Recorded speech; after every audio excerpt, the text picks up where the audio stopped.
नमस्कार साथियों, गौरव ज्ञान धारा में आप सभी का स्वागत है। अपनी कक्षा 9 की जो किताब चल रही है उसके 5वें अध्याय के अंदर अपन आ चुके हैं। ये क्लास नंबर 72 है आप लोगों के लिए। और ये जो अध्याय है कक्षा 9 का, ये 5वां अध्याय है। कक्षा 9 का 5वां अध्याय जो आप लोगों के प्रजामंडल से संबंधित है। अब देखो, प्रजामंडल के अंदर आजकल है ना बहुत सारी चीजें डिटेल में पूछने लग गए, है ना। प्रजामंडल के अंदर सारी चीजें डिटेल में पूछी जाने लगी है और ऐसे ऐसे नाम पूछे जाते हैं जो आप लोग सोचते हैं कि ये कहां से आया और कहां से ये प्रश्न बन रहा है।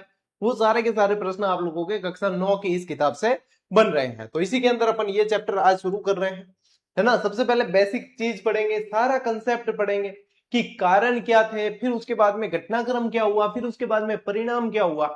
और यदि आरबीएससी बैच की अपन बात करें तो ये क्लास नंबर 72 है, यानी कि इससे पहले अपन ने 70 से अधिक क्लासें पढ़ ली है। और ये 9th की क्लास भी तकरीबन किताब भी तकरीबन पूरी होने आई है। 9th की क्लास के अंदर जो है आप लोगों के 7 चैप्टर है टोटल, उसमें से 5वें चैप्टर में अपन चल रहे हैं, यानी कि 2 5 7 दिन की बात है और ये किताब भी पूरी कर दी जाएगी, ठीक है। तो टापर घना जना मैसेज करे कि गुरुजी थे जी को आ पढ़ा रिया हो नहीं आ इंगी जो को है आ चित्र वाली किताब दे दो। अब देखो, किताब देने मैं दे भी दूं, मेहनत कर, ठीक है, यूं रंगीन पेज में थाने दे भी सकूं, पर भी मैं ठहरा थे ही पाचा हो गया गुरुजी ने तो बिजनेस कर दिया, किताब पे किताब दे रहे हैं। तो ऐसे इसलिए हम इन चीजों से बचते हैं। मैं बहुत कम जो है, आप लोग देखो जहां जरूरत होती है वहीं पे पुस्तक देने का प्रयास करता हूं। इसीलिए मैंने बीच में मना भी कर दिया था आप लोगों को कि भैया किताब नहीं देंगे, आप तो पढ़ लो। मैं पढ़ा रहा हूं आप लोगों को, किताब देने के लिए स्लाइड्स नहीं बनाई, पढ़ा रहा हूं, पढ़ लो। फिर भी आप लोगों की जो है इच्छा होगी तो फिर इसके बारे में विचार करेंगे। अभी मेरा कोई विचार नहीं है कि आप लोगों को ये पुस्तक इस तरीके की दी जाए। फिर भी आप लोगों की इच्छा हो तो बताना, जो है विचार विमर्श करेंगे। लेकिन भाई साहब फिर बाद में ये मत कहना कि सर ने जो है पहले ऑब्जेक्टिव बुक दी अब ये भी दे दी। तो हर चीज जो है विद्यार्थियों की इच्छा के अनुरूप ही की जाती है। हमारी कोई इच्छा ऐसी नहीं है आर्ट एंड पार्ट की आपको ये दे, ठीक है। तो चलिए आज की इस क्लास को अपन शुरू करते हैं।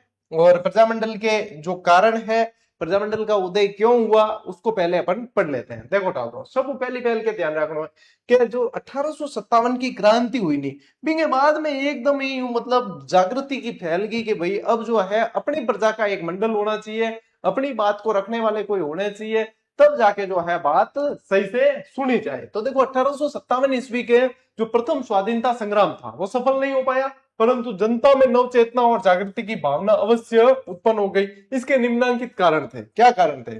सफल तो नहीं हुआ लेकिन जनता के अंदर एक संचार की भावना तो आ गई। जनता को यह तो लगने लगा कि हम आजाद हो सकते हैं या हमारी बात रखने वाला कोई ना कोई होना चाहिए। तो इसके पीछे कुछ कारण थे, जैसे कि देखो राजस्थान के सांस्कृतिक और ऐतिहासिक वैभव की आत्मानुभूति जब हिंदी, गुजराती और बांग्ला साहित्य से राजस्थानी चरित्रों के बारे में हुई, तब जनता ने अपने प्राचीन गौरव के प्रति सजग उठी, यानी कि स्थानीय भाषाओं के अंदर हुई। तब जो है ये भावनाएं सजग हुई कि भैया हमें भी कुछ करना चाहिए। फिर देखो आर्य समाज की शाखाओं ने भी राजस्थान में स्वतंत्रता के प्रति विचारों को फैलाकर राष्ट्रीय चेतना प्रज्वलित की।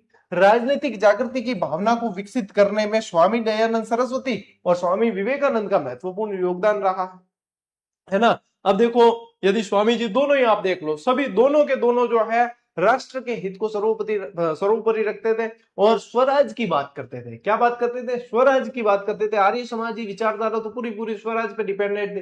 तो ये जो है वो बात करते थे। तो ये वाले आप लोगों को ध्यान रखनी है, ठीक है। मैं सारे के सारे पहले आप लोगों को इनके कारण बता देता हूं कि क्या कारक इसके प्रति उत्तरदायी रहे। उसके बाद में अपन प्रजामंडलों के व्यवस्थित जो है रूप की तरफ आगे बढ़ेंगे, ठीक है। एक बार स्क्रीनशॉट लो फिर अपन जो है आगे बढ़ते हैं। देखिए, साहित्य और पत्रकारिता ने भी राष्ट्रीय भावना को जगाया। बंकिम चंद्र चटर्जी के वंदे मातरम गान से राजस्थान गूंज उठा। अब ये जो है वंदे मातरम, देखो बंकिम चंद्र चटर्जी ने लिखा है, लेकिन राजस्थान कोई भारत से अछूता नहीं था, तो राजस्थान के अंदर भी इसकी गूंज सुनाई दी। और वंदे मातरम यानी कि राष्ट्रभक्ति से ओतप्रोत जो है गीत है। आज वर्तमान में भी देखोगे आप तो राष्ट्र गीत के रूप में किसे काम में लिया जाता है? वंदे मातरम को काम में लिया जा रहा है। और राष्ट्रगान के रूप में किसे काम में लिया जा रहा है? वो है अपने जनगण मन, ठीक है। तो ये आप लोगों को ध्यान रखना है। अब देखो राजस्थान समाचार, अब पत्रकारिता का युग था तो कौन कौन से समाचार पत्र है? राजस्थान समाचार, देश हितैषी, परोपकारक आदि समाचार पत्रों ने भी राष्ट्रीय भावना की जागृति में महत्वपूर्ण सहयोग दिया, ठीक है। क्योंकि अब पत्रकारिता, प्रिंटिंग प्रेस का युग चल रहा था, विचारों को जो है अब पढ़ा जाने लगा था और इसी से क्रांति जो क्रांति मतलब सिर्फ 1857 की क्रांति नहीं है, ये भी क्रांति है। ये जो विभिन्न आंदोलन हो रहे हैं वो भी एक तरीके की क्रांति के अंतर्गत ही आता है, तो ये भी आप लोगों को ध्यान रखना है। उदयपुर से एक समाचार पत्र निकलता था सज्जन कीर्ति सुधाकर, और अजमेर से निकलता था अंग्रेजी साप्ताहिक राजस्थान टाइम्स। ठीक है, तो ये जो है इसका सन 1885 और प्रकाशन इसका शुरू हुआ। अखबारों के माध्यम से लोगों में राष्ट्रीय और राजनीतिक चेतना का उदय हुआ है, अखबारों के माध्यम से भी ये भावना जागृत हुई है। फिर देखो छप्पनिया जो काल पड़ा था, ये छप्पनिया क्या है, छप्पनिया अकाल है। ठीक है, छप्पनिया काल के भीषण अकाल के समय अंग्रेजों की ओर से जो उपेक्षा बरती गई, यानी कि ध्यान नहीं किया दिया गया, उसके कारण अंग्रेजों के प्रति विरोध का वातावरण बना। अतः जनता के मन में स्वतंत्रता प्राप्ति के लिए विचार बनने प्रारंभ हुए। उपेक्षा बरती गई यानी कि लगान वगैरह में कोई छूट नहीं दी, बल्कि और भी लगान वगैरह लिए जा रहे थे। तो ये चीजें जो है अंग्रेजों के लिए तो भाई कब्र खुदती चली गई, और फिर जो है यहां से ये भावना प्रस्फुटित हुई है। ठीक है, आप देखो साथ साथ मैं कह रही हूँ थाने चित्र जरूर देखियो साथ साथ, क्योंकि यह चित्र देखो तो सीधी सीधी याद हो जाए। देखो बंकिम चंद्र चटर्जी को फोटो है, इसके अलावा समाचार पत्र आगा था, क्या क्या समाचार पत्र है टाबर, राजस्थान समाचार, देश हितैषी और परोपकारक, इन्होंने भूमिका निभाई है। तो ये देखो यहाँ पे ये थोक लगा रखे हैं। फिर ये छप्पनिया काल पड़ा है, यहाँ पे क्या पड़ गया, छप्पनिया काल पड़ा है। और फिर भी जो है ये देखो बैठ के ठाठ से चाय पी रहे हैं यहाँ पे, यानी कि इन ध्यान ही नहीं दे रहे, किसान कितने परेशान है लेकिन इनके ऊपर कोई ध्यान नहीं दे रहे, ये देखो बैठ के ठाठ से चाय पी रहे। तो ये चित्रों के माध्यम से जब आप चित्रों को देखेंगे तो आधी चीज वैसे ही समझ में आ जाएगी। और अपना ये मतलब चैप्टर और ये पूरा बैच ही ऐसा चला है कि कुछ अलग तरीके से याद करवाया जाए, और उसमें चित्रों की भूमिका सर्वोपरि रही है। ठीक है, लो टाबरो स्क्रीनशॉट लो, आगे बढ़ा। देखिए एडवर्ड सप्तम के राज्यारोहण समारोह के समय उदयपुर के महाराणा फतेह सिंह को आमंत्रित किया गया, और इसमें शामिल होने के लिए उन्होंने दिल्ली प्रस्थान किया। तभी उन्हें रास्ते में शाहपुरा के क्रांतिकारी केसरी सिंह बारट ने चेतावनी चुंगटिया नामक एक रचना भेंट की। ये 13 शोर्ट है, अपन केसरी सिंह बारट के अंदर इनके व्यक्तित्व में भी पढ़ सकते हैं। तो इन्होंने क्या भेजे थे, इनको 13 शोर्ट भेजे थे। क्या भेजे थे, 13 शोर्ट, ताकि इनका सोया हुआ अभिमान जाग जाए। तो चेतावनी चुंगटिया नामक एक रचना भेंट की, उसमें आत्मसम्मान की भावना जागी इससे फतेह सिंह जी के अंदर, और दिल्ली दरबार के समारोह में शामिल न होने का निश्चय किया। महाराणा की इस कार्य से राजस्थान की जनता में नव चेतना की लहर दौड़ पड़ी। मतलब ये भी एक नव चेतना की जो है लहर यहां से भी दौड़ पड़ी है। तो ये भी आप लोगों को ध्यान रखना है। ठीक है, लीजिए स्क्रीनशॉट लीजिए फटाफट, चित्र साथ साथ देखते रहना। देखो आपको वहां पे दिख रहा है कि भाई चेतावनी चुंगटियां भेंट की है, तो वो वहां पे भी आप लोगों को देखने को मिल रहा है कि हाँ भाई चेतावनी चुंगटियां भेंट करी है अभी।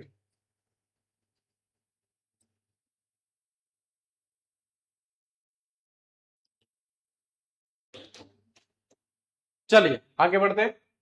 अंग्रेजों की आर्थिक नीतियों के कारण राजस्थान का आर्थिक जीवन अस्त व्यस्त हो गया था, और बेरोजगारी की स्थिति उत्पन्न हो गई थी। असंतोष का वातावरण उत्पन्न था चारों तरफ। देखो यहाँ पे जो है काम की तलाश, कोई काम नहीं, ये लिखा हुआ है। तो इससे क्या पता चलता है, बेरोजगारी की स्थिति हो गई थी, रोजगार नहीं था लोगों के पास। ठीक है, 1885 में भारतीय राष्ट्रीय कांग्रेस की स्थापना हुई, और 1887 में गवर्नमेंट कॉलेज अजमेर के छात्रों ने कांग्रेस कमेटी का गठन किया। आगे चलकर ये जनता में राष्ट्रीय भावना उत्पन्न हुई, जो निरंतर बलवती होती गई। तो ये तो आप लोगों को सन ध्यान ही 1885 जो कांग्रेस की स्थापना हुई थी। ठीक है, और 1887 वाली ध्यान रखना। ठीक है, 1888 के अंदर कांग्रेस के इलाहाबाद अधिवेशन में अजमेर के गोपीनाथ माथुर, किशनलाल और हरविलास शारदा राजस्थान के प्रतिनिधि बनकर गए थे। मोस्ट इंपोर्टेंट लाइन है, पूछ सकते हैं कि भाई प्रजामंडल आंदोलन की जब भूमिका बन रही थी या जो भी ये माहौल था उस समय 1888 वाले इलाहाबाद आंदोलन में राजस्थान की तरफ से कौन कौन गए, या निम्न में से कौन राजस्थान की तरफ से शामिल नहीं हुआ। तो उसमें कौन कौन है, गोपीनाथ माथुर, किशनलाल और हरविलास शारदा। ठीक है, ये ध्यान रखना है आप लोगों को। चलिए यहाँ चित्र में भी दिख जाएगा आपको, गोपीनाथ माथुर गए हैं एक, तो एक किशनलाल गए हैं और एक हरविलास शारदा गए हैं। ठीक है, चलिए, और गवर्नमेंट कॉलेज अजमेर की बात आई है 1888 की, और ये कोई काम नहीं। तो ये चीजें याद हो जाएगी आप लोगों को, लीजिए स्क्रीनशॉट।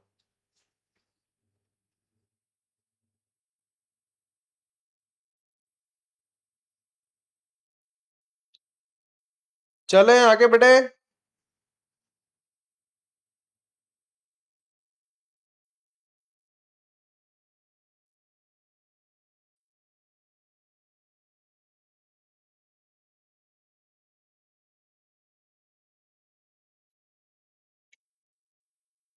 चलिए आगे बढ़ते हैं।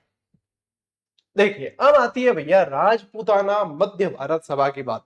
और आप लोगों को पता है राजपूताना मध्य भारत सभा से भाई साहब इतने प्रश्न बनते हैं, एग्जामिनर मतलब दापे को नहीं वो प्रश्न बना एग्जामिनर इच्छा ही पूरी को गए कि हाँ भाई इसके हो गए, बार बार बनते हैं। तो राजपूताना मध्य भारत सभा के बारे में आज अपन बहुत व्यवस्थित और डिटेल से पढ़ने वाले हैं। एक एक चीज याद कर लेना। सब पहले देखो, अधिवेशन में भागीदारी 1918 ईस्वी में दिल्ली में आयोजित कांग्रेस अधिवेशन में राजस्थान के कई व्यक्तियों ने भाग लिया। अब मतलब इसको स्थापित करने की बात कहां से जहन में आ रही है? तो किसी न किसी क्रांति का हिस्सा रहे, कहीं ना कहीं इस बात को सीखा है, सुना है, तब जाके स्थापना की मन में आएगी। तो 1918 वाले अधिवेशन में भाग लेके आए थे दिल्ली में। देखो अधिवेशन आयोजित हो रहा है। इसके परिणाम स्वरूप राजस्थान के नेताओं का संपर्क ब्रिटिश भारत और अन्य राज्यों के नेताओं से हुआ। ठीक है, अब यहां गए हैं राजस्थान के लोग, तब पता चला कि वहां पे इस तरीके से बातचीत हो रही है, ये सब चल रहा है। फिर संस्थापक सदस्य ध्यान रखने इस अधिवेशन के बाद निम्नलिखित नेता, अब कौन कौन? गणेश शंकर विद्यार्थी। अब आप लोगों को पता है कानपुर से प्रताप नामक समाचार पत्र जो बिजोलिया के अंदर बहुत ध्यान दिया था, गणेश शंकर विद्यार्थी ने लिखा था।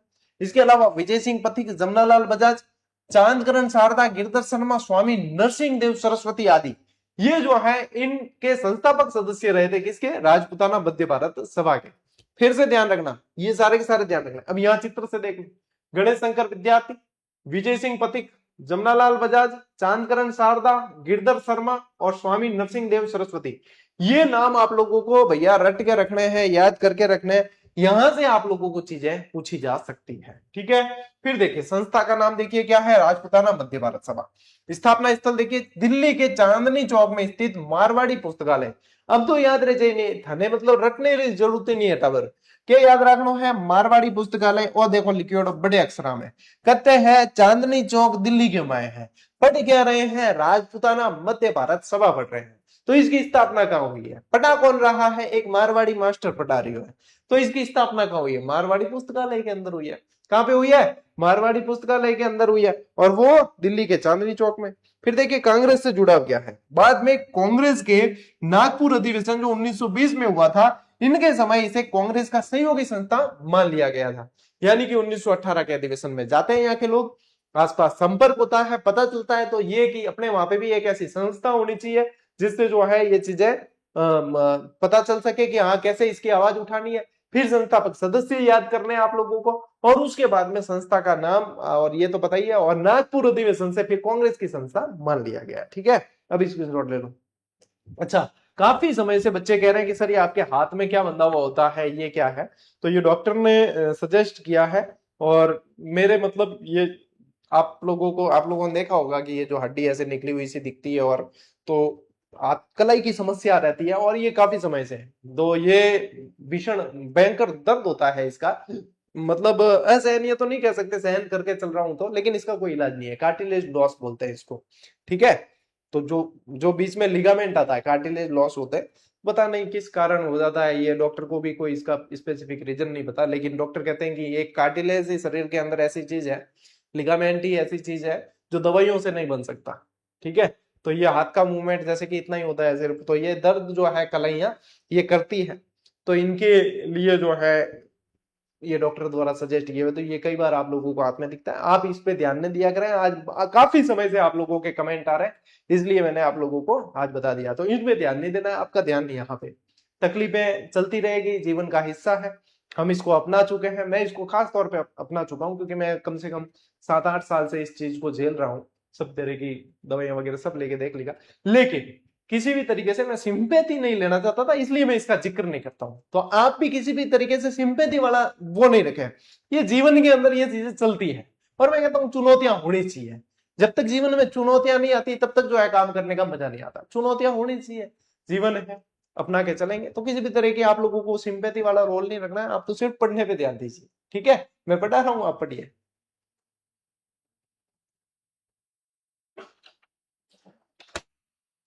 चलो आगे बढ़ते हैं। देखो राजपूताना मध्य भारत सभा के प्रमुख अधिवेशन। ठीक है, अब यहाँ पे ध्यान रखना, इसका देखो दूसरा अधिवेशन जो है वो दिसंबर 1919 में अमृतसर में कांग्रेस अधिवेशन के साथ ही संपन्न हो गया। तीसरा अधिवेशन मार्च 1920 के अंदर अजमेर में हुआ है, और इसकी अध्यक्षता जमनालाल बजाज ने की। इससे प्रश्न बना भी था एक बार, और बार बार बनता है। चौथा अधिवेशन दिसंबर 1920 के अंदर होता है, और नागपुर में आयोजित होता है, ये भी मोस्ट इंपॉर्टेंट है। है ना। इस समय भारतीय राष्ट्रीय कांग्रेस का अधिवेशन नागपुर में ही हो रहा था। अब क्योंकि इसको एक तरीके से भारतीय राष्ट्रीय कांग्रेस की ही एक संस्था मान लिया गया था, तो कुछ अधिवेशन जो है कांग्रेस के अधिवेशन के साथ साथ ही होते चले गए। ठीक है। अब आ रही चीज देखो, अटक लिखी हुई है, दूसरा अधिवेशन हो रहा है यहाँ पे, ये देखो अमृतसर कांग्रेस में हो रहा है यहाँ पे, ये तीसरा अधिवेशन अजमेर में हो रहा है, जमनालाल जी बजाज जो है संबोधित कर रहे हैं, चौथा अधिवेशन नागपुर के अंदर हो रहा है, ये सब बैठे हैं यहाँ पे। तो ये चीजें आप चित्र देखोगे सिर्फ तो भी आप लोगों को याद हो जाएगा। ठीक है, लीजिए स्क्रीनशॉट। चलो भाई, अब नागपुर अधिवेशन जो चौथा अधिवेशन है, उसके विशेष घटनाक्रम जो आपके बुक में दे रखा है, इसलिए बता रहा हूं। बुक के अंदर दी हुई चीज को बहुत बढ़िया तरीके से मैं प्रस्तुत कर रहा हूं आप लोगों के सामने, कि आप लोगों के अंदर जो इंटरेस्ट बढ़ जाए इसको पढ़ने का। और किताब के जो 9वीं 10वीं या 6ठी 7वीं 8वीं में चलती है, हाथ लगाने की जरूरत नहीं है। आप इनको पढ़ो, इसके अंदर सब कुछ आ गया, और इतना रोचक तरीके से आ गया कि आप जब उस किताब को पढ़ोगे, जो मूल किताब है उसको पढ़ोगे, तो आपको लगेगा ये चीजें तो याद करने लायक ही नहीं थी, कि हमारे सर ने कम से कम इतना इसको इस तरीके से इजी बना दिया है कि हमें चीजें देखकर याद हो रही है बस। और मेरा उद्देश्य यही है कि मैं इसको आसान कर दूं बस। तो देखिए, अध्यक्ष पद का घटनाक्रम, सभा के अध्यक्ष के रूप में नरसिंह चिंतामणि केलकर निर्वाचित हुए। घटनाक्रम क्या चला है ये पूछ भी सकते हैं भाई साहब, आने वाले गहरे प्रश्न है, आने वाले गहरे प्रश्न है कि भाई निर्वाचित कौन हुए, तो निर्वाचित हुए हैं नरसिंह चिंतामणि केलकर। ठीक है, कुछ कारणों से नागपुर ये नहीं पहुंच पाए, और अंततः जयपुर के गणेश नारायण सोमानी को सर्वसम्मति से सभापति बनाया गया। कुछ कारणों से ये नहीं बन रहे थे, नहीं तो नरसिंह चिंतामणि केलकर बनते, लेकिन फिर बनाया किसे, गणेश नारायण सोमानी को बनाया है। फिर देखिए, इस अधिवेशन में एक प्रदर्शनी भी लगेगी, जिसमें राजस्थान के किसानों की दयनीय स्थिति दर्शाई गई थी। ठीक है, एक प्रदर्शनी लगी है, देखो यहाँ पे दिख रहा है, ये प्रदर्शनी लगाई है, जिसमें राजस्थानों के किसानों की सूखा और अकाल, कर्ज का बोझ, अत्यधिक लगान, भूख और निर्धनता ये दिखाई गई, जो लोगों ने वहां पे देखी है कि भाई राजस्थान के किसान ये चीजें झेल रहे हैं। तो राजपूताना मध्य भारत सभा का बहुत अहम रोल था प्रजामंडलों की स्थापना के अंदर। लीजिए स्क्रीनशॉट, आगे बढ़ा। चलिए देखिए, अधिवेशन का प्रभाव और परिणाम, जनता की आवाज देखिए। इसके माध्यम से राजस्थानी जनता का आह्वान अब कांग्रेसी नेताओं तक पहुंचने लगा। ठीक है, आह्वान, ठीक है, अब जो है कांग्रेस के नेताओं तक पहुंचा। तो कांग्रेस का प्रस्ताव देखिए, राजस्थान के नेताओं के दबाव के कारण कांग्रेस ने एक प्रस्ताव पारित किया। क्या प्रस्ताव का मुख्य उद्देश्य क्या था? इस प्रस्ताव में राजस्थान के राजाओं से यह आग्रह किया गया कि वह अपनी प्रजा को शासन में भागीदार बनाए। ठीक है, क्या कहा कि प्रजा का जो है आप सहयोग लीजिए, किसके अंदर? शासन के अंदर। देखो प्रजामंडल कैसे बने हैं, उनकी भूमिका बन रही है कि प्रजा का, जनता का सहयोग लीजिए। क्या करना है? जनता का सहयोग लेना। कैसे लेंगे? तब प्रजामंडलों का गठन होगा। प्रजामंडलों का गठन किस लिए किया? प्रजा की भागीदारिता के लिए, प्रजा के लिए ही है वो प्रजामंडल, और प्रजा ही उसे चलाएगी। तो ये यहां से इनको क्या किया गया था, यहां से ये प्रस्ताव दिया गया था। ठीक है, प्रस्ताव पारित किया है, लीजिए स्क्रीनशॉट। बच्चा देखो, स्थापना, संस्थापक और उद्देश्य देखिए। स्थापना वर्ष क्या है? 1919। स्थापना स्थल क्या है? यहाँ पे वर्धा है, और मुख्य योगदान किसका है? विजय सिंह पथिक, रामनारायण चौधरी और अपने हरिभाई किंकर का। ठीक है, और मुख्य उद्देश्य क्या है? अब ये किसकी बात हो रही है? ये राजस्थान सेवा संघ की बात हो रही है। किसकी हो रही है? राजस्थान सेवा संघ। हाँ भाई, स्थापना कर किसकी रहे हैं वो भी तो पता होना चाहिए कि गुरु जी स्थापना तो बता दी, स्थापना है कहेंगे, तो स्थापना है राजस्थान सेवा संघ की, जिसके स्थापना कब हुई? 1919 वर्धा में हुई है। मुख्य संस्थापक कौन है? विजय सिंह पति, रामनारायण चौधरी और हरिभाई किंकर है। उद्देश्य क्या है? जनता की समस्याओं का निवारण करना। और दूसरा ध्येय क्या है? जागीरदारों और राजाओं का अपनी प्रजा के साथ सौहार्दपूर्ण संबंध स्थापित। ठीक है, कि भाई शांति से रह सके, ये है। और ये इनके भाई साहब क्या है?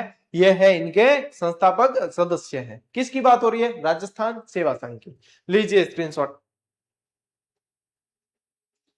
देखो, विस्तार और आंदोलन का मार्गदर्शन। ठीक है, फिर देखिए, राजनीतिक चेतना। राजनीतिक चेतना, इस संघ के माध्यम से राजस्थान में राजनीतिक चेतना का प्रसार हुआ। ठीक है, संघ की शाखाएं जो है धीरे धीरे बूंदी, जयपुर, जोधपुर, सीकर, खेतड़ी, कोटा आदि स्थानों पर खोली गई। किसकी बात हो रही है? राजस्थान सेवा संघ की बात हो रही है। ठीक है ना। फिर आंदोलनों का मार्गदर्शन देखिए, संघ ने प्रमुख रूप से निम्नलिखित आंदोलनों का मार्गदर्शन किया। किसका? राजस्थान सेवा संघ ने किस किस आंदोलनों का प्रमुख रूप से मार्गदर्शन किया? तो एक तो बिजोलिया, और बेंगू इसके किसान आंदोलन, और सिरोही और उदयपुर के भील आंदोलन मोस्ट इंपॉर्टेंट है भाई साहब, ठीक है। और दोनों ही अपन ने पढ़ लिए हैं, ये किसान आंदोलन भी पढ़ लिए हैं और जनजातीय आंदोलन भी पढ़ लिए हैं, तो ये दोनों ही चीजें आप लोगों को ध्यान रखना है, ठीक है। फिर देखिए, संघ ने बूंदी, सिरोही और उदयपुर में पुलिस द्वारा किए गए अत्याचारों को उजागर किया और उनकी खुलकर आलोचना की है। मतलब एक संगठन बन गया है, एक पावरफुल संगठन बना है, तो उससे जो है बात को उठाया जा सकता है और उसकी बात जो सत्ता में बैठे लोग हैं उनको सुननी पड़ती है, ठीक है ना। चलिए स्क्रीनशॉट लीजिए आप। देखो, ब्रिटिश सरकार की कार्रवाई और कुछ गिरफ्तारियां होती है। ब्रिटिश सरकार का रुख क्या रहता है, राजस्थान सेवा संघ की गतिविधियों से सशंकित हो उठती है वो, और मार्च 1924 का घटनाक्रम देखिए, गिरफ्तारियां होती है। रामनारायण चौधरी और शोभालाल गुप्त को गिरफ्तार किया गया, मोस्ट इंपोर्टेंट कर देना, पूछा जाएगा। मार्च 1924 में गिरफ्तार होने वाले राजस्थान सेवा संघ के कार्यकर्ताओं के नाम बताइए, तो गुप्त तरीके से याद रख लेना है कि रामनारायण जी को गिरफ्तार कर लिया, तो दोनों याद हो जाएंगे। गुप्त तरीके से याद रखो, रामनारायण चौधरी को गिरफ्तार किया।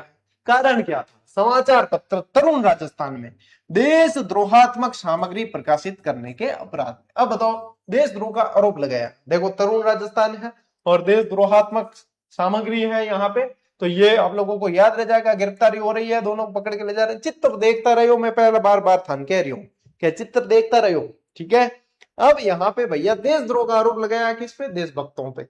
ये चल रहा था उस समय, क्या राजद्रोह, देशद्रोह उन्हीं पे लग रहे थे जो वास्तव में देश के हित में काम कर रहे थे, और जो वास्तव में देशद्रोही थे वो मजे कर रहे थे। जो दूसरों के देश पे आके शासन कर रहे थे वो यहाँ के लोगों के ऊपर देशद्रोह का आरोप लगा रहे थे। बताइए, न्यायालय का फैसला देखिए, न्यायालय ने रामनारायण चौधरी को मुक्त कर दिया, और परंतु शोभालाल गुप्त को 2 वर्षों का कठोर कारावास की सजा दे दी। रामनारायण चौधरी को तो मुक्त कर दिया और इनको, गुप्त सिंह को जो है गुप्त ही रखा है, यानी कि इनको सजा देती है, ठीक है। दोनों में से याद रखना बात। चलो स्क्रीनशॉट लो। चलो डालो, अंत और पतन के कारण, ठीक है।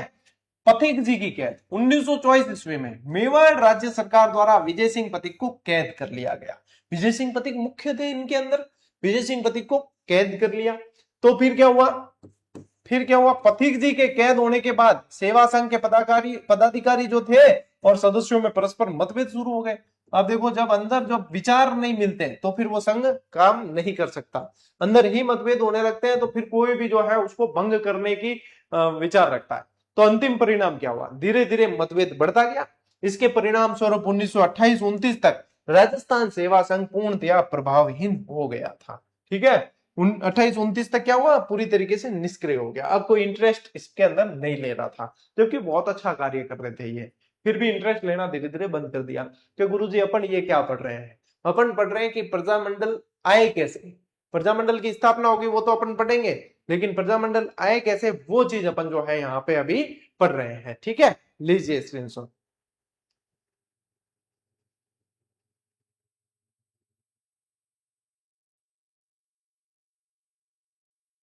चले आगे बढ़े, असहयोग आंदोलन और राजस्थान पर उसका प्रभाव देखिए। राष्ट्रीय पृष्ठभूमि, सन 1920 में भारतीय राष्ट्रीय कांग्रेस का नेतृत्व महात्मा गांधी के हाथों में आ गया और उन्होंने 1921 ईस्वी में असहयोग आंदोलन आरंभ किया, ठीक है। क्या हुआ, 1920 के अंदर ये आया, 1921 ये फिर असहयोग आंदोलन का टाइम पीरियड था, तो असहयोग आंदोलन इन्होंने शुरू कर दिया। समस्त भारत के साथ राजस्थान भी इससे अछूता नहीं रहा और लोगों में देश प्रेम की भावना जागृत हुई और राज्यों में निरंकुश शासन के तीव्र रोष उत्पन्न हो गया, ठीक है। ये चीज होने लगी अब, ठीक है। तो लीजिए, महात्मा गांधी जी देख लीजिए, चित्रों के माध्यम से आप देख पा रहे हो, ठीक है।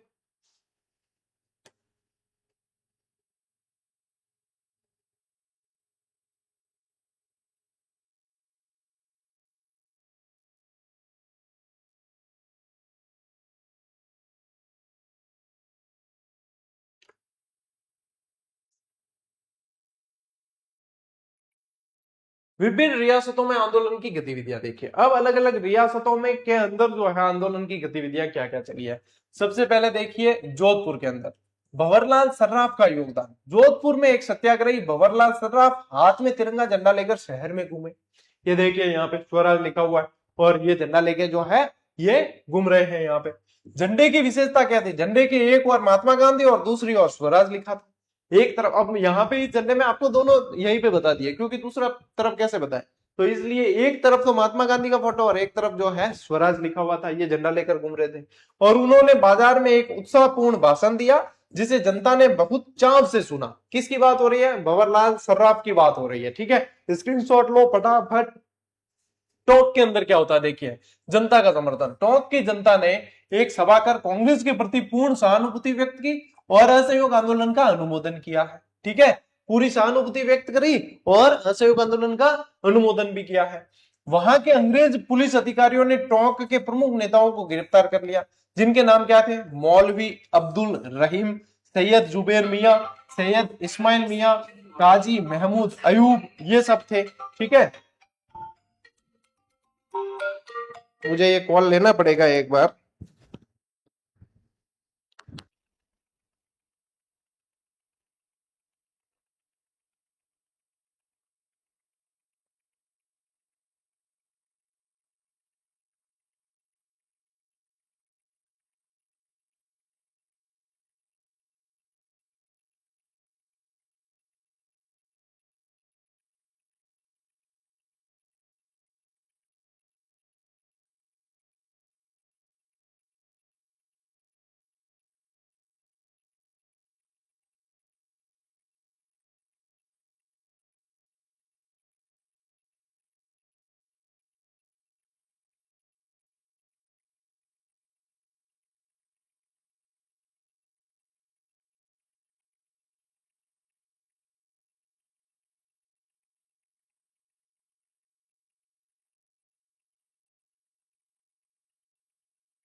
हाँ भाई, तो यहाँ पे टोंक के अंदर आप लोगों को ध्यान रखना है, मौलवी अब्दुल रहीम, नाम ध्यान रखना है, ये पूछे जाएंगे नाम।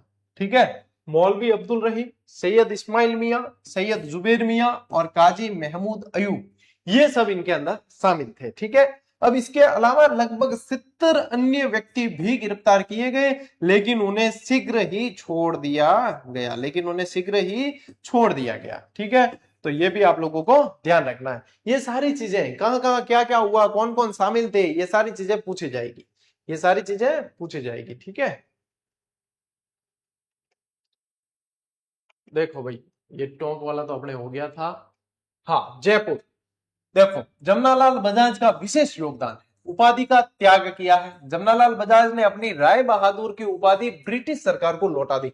असहयोग आंदोलन के अंदर था क्या, किसी तरह का सहयोग नहीं करना है। ठीक है, यानी कि जो उपाधियां जो है अंग्रेजों ने दी है या कुछ भी ऐसा है, जो जैसे कॉलेजों का, अंग्रेजों के कॉलेजों का बहिष्कार किया था, विदेशी सामानों का बहिष्कार किया था। तो यहाँ पे राय बहादुर की उपाधि जो दी थी इनको, जमनालाल जी को, वो भी इन्होंने लौटा दी। देखो, उपाधि वापसी पत्र, राय बहादुर की उपाधि त्याग। तो इस तरीके से कितनी चीजें आसान हो जाती है समझनी। उन्होंने 1 लाख रुपए तिलक स्वराज कोष में दान दिए। ये देखो, तिलक स्वराज कोष के अंदर 1 लाख रुपए दान दे रहे हैं। ठीक है। मुस्लिम, उन्होंने 11,000 रुपए मुस्लिम लीग को भी दिए। ये मुस्लिम लीग को 11,000 रुपए भी इन्होंने दिए हैं। ठीक है। इन्हें अखिल भारतीय कांग्रेस कमेटी की कार्यकारिणी का सदस्य बनाया गया, जिसके बाद वे गांधी जी के बहुत अधिक निकट आ गए थे। ठीक है, क्या ध्यान रखेंगे, अखिल भारतीय कांग्रेस कमेटी की कार्यकारिणी का सदस्य बनाया, जिसके बाद वे गांधी जी के बहुत ज्यादा निकट आ चुके थे। अब देखो, गांधी इनका आप लोगों को पता है, भारत राजस्थान के अंदर जो चरखा संघ बनाया था उसके ये अध्यक्ष भी रहे हैं। तो ये आपको ध्यान रखना है, गांधी जी से बहुत ज्यादा प्रभावित थे। बजाज जी से प्रेरित होकर राजस्थान के दूसरे व्यापारियों ने भी इस आंदोलन के दौरान कांग्रेस को आर्थिक सहयोग देना शुरू कर दिया था। ठीक है, कांग्रेस को आर्थिक सहयोग देना शुरू कर दिया था। लीजिए स्क्रीनशॉट।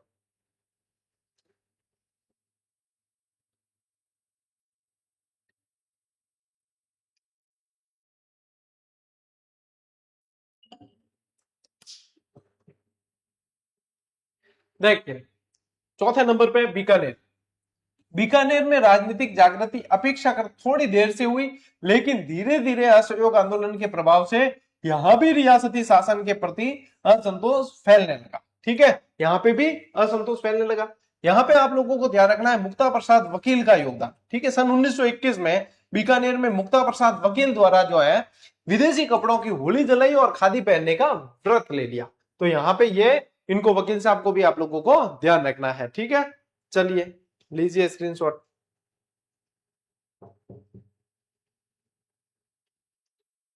और बीकानेर के अंदर और क्या चीजें होती है, रचनात्मक कार्य। देखिए, बीकानेर में खादी भंडार खोला गया रचनात्मक कार्यों के अंदर, ये देखो। और जनता में जागृति, जनता में जागृति लाने के उद्देश्य से अनेक स्थानों पर पुस्तकालय और वाचनालय भी खोले गए।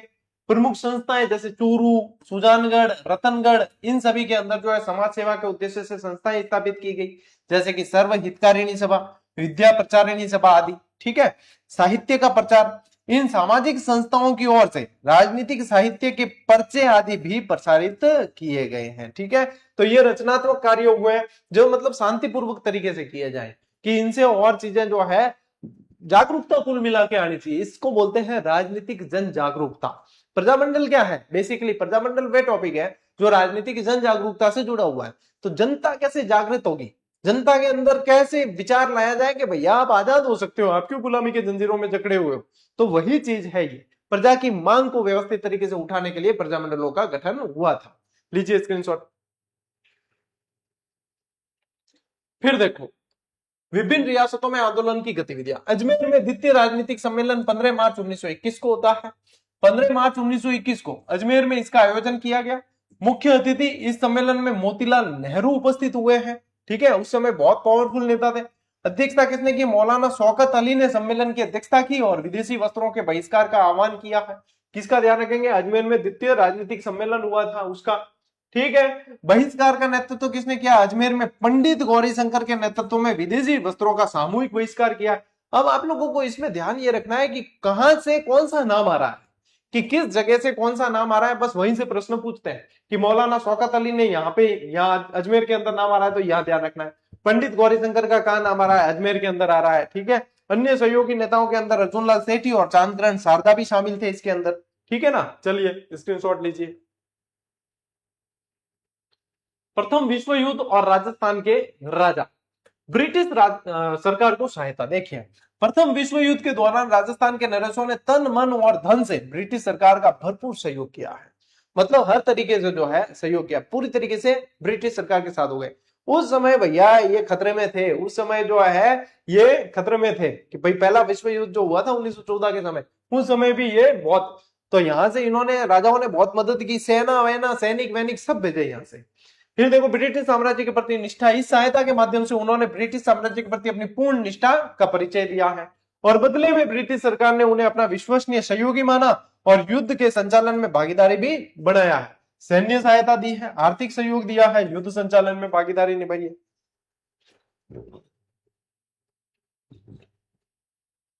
बीकानेर के महाराजा गंगा सिंह जी ने देखो किस तरीके से भागीदारी निभाई। महाराजा गंगा सिंह को साम्राज्यिक युद्ध मंत्रिमंडल और साम्राज्यिक युद्ध सम्मेलन का सदस्य मनोनीत किया गया। ठीक है, क्या ध्यान रखेंगे, गंगा सिंह जी को यहाँ पे महत्वपूर्ण पद दिए गए कुल मिला के। और महत्वपूर्ण पद देने का मतलब है कि आप हमारे लिए खास हो तो आप हमारे लिए कुछ खास सहयोग करोगे।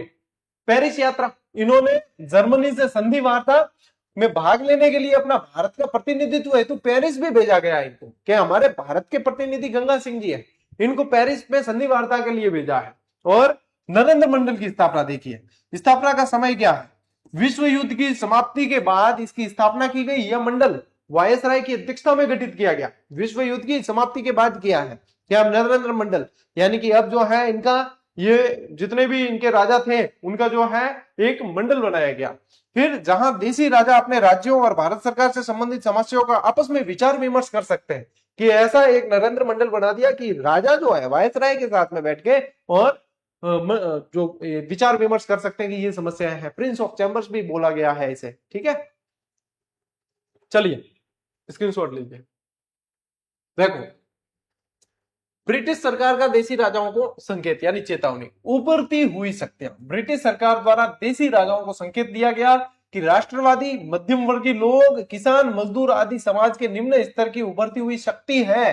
ठीक है, सरकार ने आगाह किया कि यह शक्ति ब्रिटिश सरकार और देसी नरेशों दोनों के लिए समान रूप से अशांति और खतरा उत्पन्न करने का कारण बन सकती है।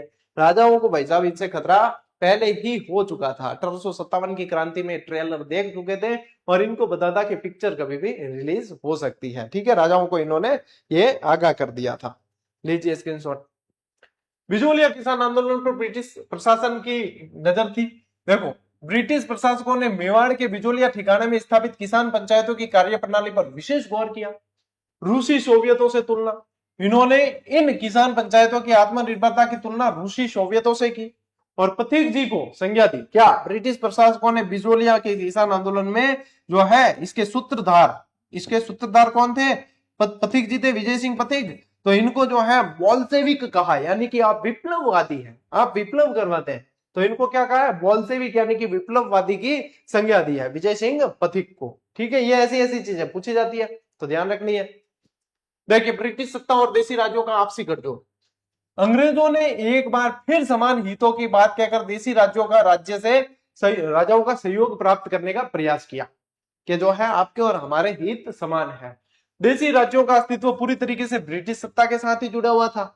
और असहयोग आंदोलन पर राजाओं का क्या रुख था, इसी कारण राजस्थान के राजाओं ने राष्ट्रीय स्तर पर चल रहे असहयोग आंदोलन को अपने अस्तित्व के लिए एक बड़ा खतरा समझा है। क्या कहते हैं, समान हित की बात कहते हैं, अस्तित्व का जुड़ाव बताते हैं, और असहयोग आंदोलन पर राजाओं का रुख जो है क्या रहता है कि एक बड़ा खतरा है, यह बताया गया है कि अस्तित्व के लिए एक बड़ा खतरा है।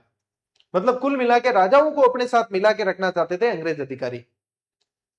शासकों की सतर्कता और बीकानेर राज्य की कार्रवाई देखिए। राजाओं का रुख, असहयोग आंदोलन के दौरान होने वाली राष्ट्रीय गतिविधियों के प्रति राजस्थान के शासक अत्यधिक सतर्क हो गए। राजस्थान के शासक सतर्क हो गए और महाराजा गंगा सिंह की कार्रवाई देखिए। स्वयं को प्रगतिशील मानने वाले बीकानेर के महाराजा गंगा सिंह ने अपने राज्य के 3 व्यक्तियों को सरकारी नौकरी से निलंबित कर दिया, सस्पेंड कर दिया। किन्हें, शिवमूर्ति सिंह को, संपूर्णानंद को और आनंद वर्मा को।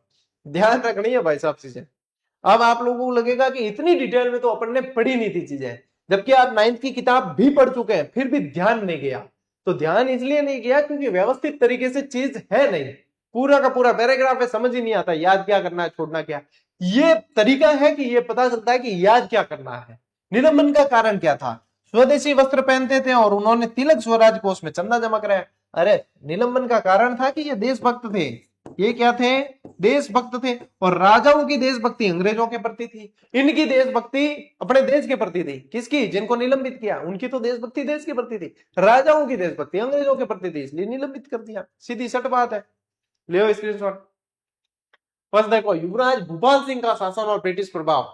ठीक है, अब सत्ता हाथ में लेते ही युवराज भोपाल सिंह अंग्रेज सरकार की इच्छा अनुसार संविधान मंत्रिमंडल का निर्माण किया इन्होंने। भोपाल सिंह कहां के थे, उदयपुर के थे, तो उदयपुर का ध्यान रखना।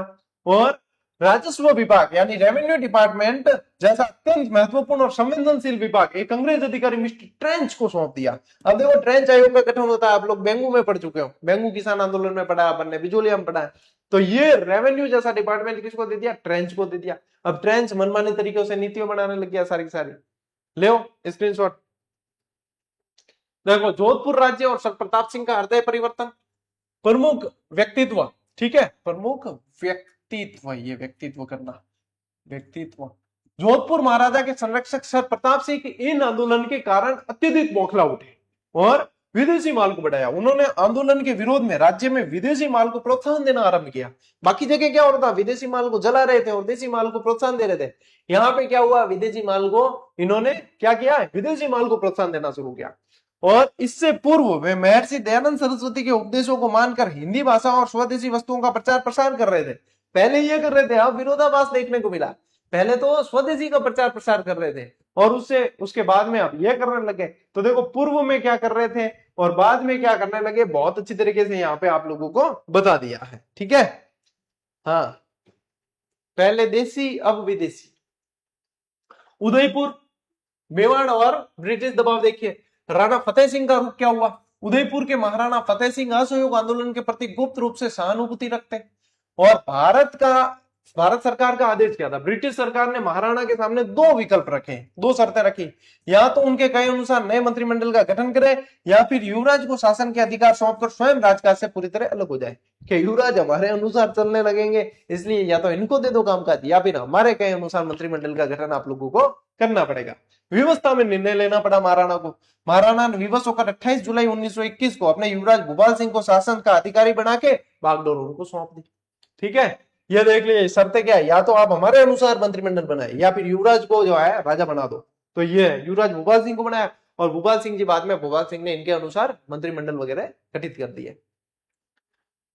युवराज भूपाल सिंह का शासन देखिए, सत्ता हाथ में आते ही, अच्छा ये जो है स्लाइड अपने पहले आ गई थी, ये अपन ऑलरेडी पढ़ चुके हैं, ठीक है। ब्रिटिश सरकार की नई नीति और अंग्रेज मंत्रियों के नियुक्ति, ठीक है। राजस्थान के राज्यों में बदली हुई राजनीतिक चेतना पर नियंत्रण रखना, मुख्य उद्देश्य इनका क्या था कि जो बदली हुई राजनीतिक चेतना है उस पर नियंत्रण रखा जाए।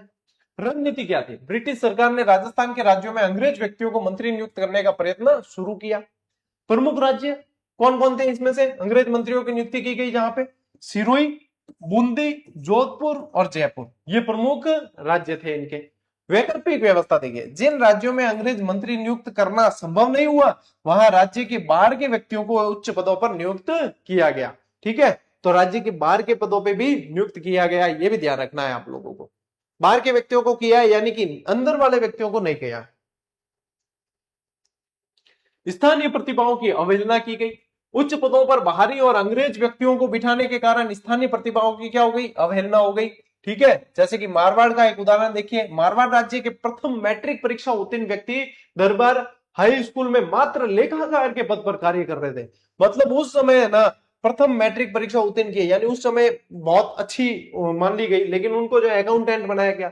मारवाड़ के स्थानीय कॉलेज के प्रथम स्नातक, फर्स्ट ग्रेजुएट जो थे, उसी स्कूल में मात्र एक सामान्य अध्यापक के रूप में कार्य कर रहे थे। इन्हें कोई भी बड़े कार्य जो है नहीं दिए जा रहे थे, इनको सिर्फ और लिपिक, अकाउंटेंट ऐसा बना के बिठा दिया गया था, ठीक है। यानी इनकी अवहेलना की गई थी, ठीक है। फिर देखिए निरंकुश नौकरशाही और दीवानों का नियंत्रण, अधिकारों का हस्तांतरण। राजस्थान के अनेक राज्यों में राजाओं के प्रशासन का अधिकार छीन लिया गया था पूरी तरीके से, और यह अधिकार नवनियुक्त दीवानों और निरंकुश नौकरशाहों को सौंप दिया था। कुल मिला के उन लोगों को सत्ता दे दी गई थी चलाने के लिए, प्रशासन उनको सौंप दिया गया था जो अंग्रेजों के अनुसार काम करे। जो अंग्रेजों के अनुसार नहीं कर रहे थे, या तो उन्हें निलंबित किया जा रहा था या फिर जो है किसी न किसी तरीके से उनकी अवहेलना की जा रही थी। मुख्य कार्य देखिए, इनका मुख्य काम जनता की राजनीतिक गतिविधियों पर पूरी तरह अंकुश लगाए रखना था, और ये अधिकारी अपने कार्यों के लिए राजा या स्थानीय जनता के प्रति जवाबदेह नहीं थे, दिल्ली के राजनीतिक विभाग के प्रति जवाबदेह थे, क्योंकि इनको लगाया भी वहां से था और उनके लिए ही लगाया था। यह चीज आपको ध्यान रखनी है। लीजिए स्क्रीनशॉट। देखिए शिक्षित वर्ग में असंतोष और जन आंदोलन। शिक्षित वर्ग की स्थिति, 20वीं शताब्दी के तृतीय दशक तक राज्यों में बहुत बड़ी संख्या में शिक्षित लोग मौजूद थे, और इन शिक्षित स्थानीय लोगों को अपने ही राज्य में कार्य करने का उचित अवसर प्राप्त नहीं हो रहा था, जिससे उनमें तीव्र असंतोष बढ़ रहा था, ठीक है। जन जागृति में योगदान। इस शिक्षित वर्ग ने प्रचलित व्यवस्था में व्याप्त अनियमितताओं को उजागर कर जनता में चेतना पैदा की और नए युग का सूत्रपात किया। इन्होंने निम्नलिखित उद्देश्यों के लिए संघर्ष किया जो जन आंदोलनों को नेतृत्व प्रदान किया। किस लिए? नागरिकों के अधिकारों की रक्षा और उत्तरदायी सरकार की स्थापना। अब देखो ये पूरा अपन ने घटनाक्रम पढ़ा है, पूरी रूपरेखा पढ़ी है कि प्रजामंडल आंदोलनों का गठन किया क्यों गया है, क्यों प्रजामंडल आंदोलन हुए। तो देखो शिक्षित वर्ग की अवहेलना की गई, सारा राजकाज ऐसे लोगों को दे दिया जो अंग्रेजों के लिए कार्य किए, है ना, राजा भी अंग्रेजों के भगत हो गए, ये सारी चीजें चल रही है। तो इसलिए जो है ये शिक्षित वर्ग और ऐसे लोग जो नेतृत्व कर सकते थे, जिनकी अवहेलना की गई थी कि आप सत्ता में नहीं आ सकते, आप शासन की हिस्सा नहीं बन सकते, उन्होंने मिलकर जो है प्रजामंडलों के गठन किए हैं। पूरी तरीके से रूपरेखा आप लोगों को मैंने बता दी है, लीजिए स्क्रीनशॉट। और इसी के साथ भाई साहब रूपरेखा के अंदर 36 स्लाइड पढ़ी है अपन ने और बेहतरीन तरीके से एक एक चीज को समझा है, एक एक चीज को पढ़ा है।